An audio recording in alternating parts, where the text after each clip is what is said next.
So we're going to talk about the things that we need to change these strings on a guitar here. And again, just try to step through these for the new beginner.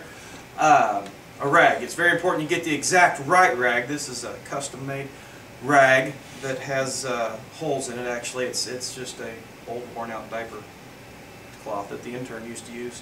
But good rag to polish your guitar. You want something soft, not abrasive, something that you can use to wipe off the polish, which is the next thing you do.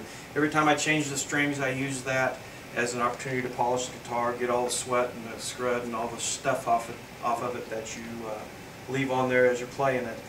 I only do the polish when I change the strings, but I do keep this rag handy, this custom-made fancy rag here, and I'll wipe the guitar down each time I get done playing. It kind of helps preserve strings, extend the string life, and keeps your guitar looking good, and just generally is a good practice for taking care of the guitar. Okay, so guitar polish. You can get this at any guitar store. There's all different kinds. Just a basic guitar polish and cleaner is all that you need. So nothing fancy there, and any guitar store should be able to help you out. A pair of wire cutters. These things will be for snipping off the end of the strings because you'll have some excess left at the top of the tuning pegs here, and you're going to want to trim those off, and we'll talk about those a little bit later. They're kind of like a razor. Ricky, these are pretty easy to find anywhere. I was going to say something, but I won't. They out of my toolbox. Yes. But wire cutters of any kind, just something to be able to clip the wires off. I also get a peg winder.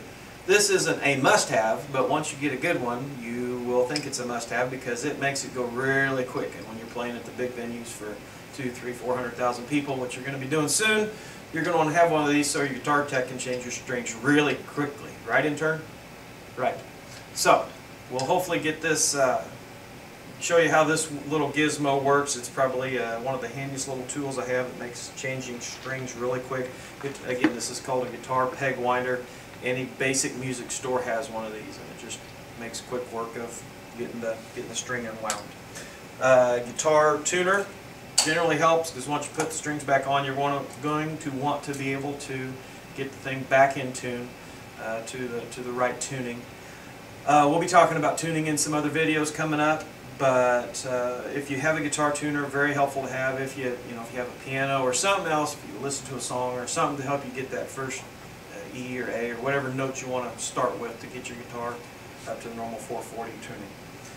And last but not least, strings. The guitar strings here, the ones that I use for acoustic are elixirs. I won't do much to plug products during a lot of these videos, but I will tell you these are probably my favorite strings on the market. The support that these guys have had, I've called them with a couple of questions. Very impressed with how they stand behind their products. Tried other strings that are the nano web type products, and I will tell you they just didn't have the tone that I thought these had for what I'm looking for. And everybody's listening for their own tone. Elixir though puts out a good product. I'm sure all the others are really good too, but for what I do, I use Elixir and really impressed with what they've been able to deliver. So, and last but not least, your guitar. You'll need your guitar. It's very important to have.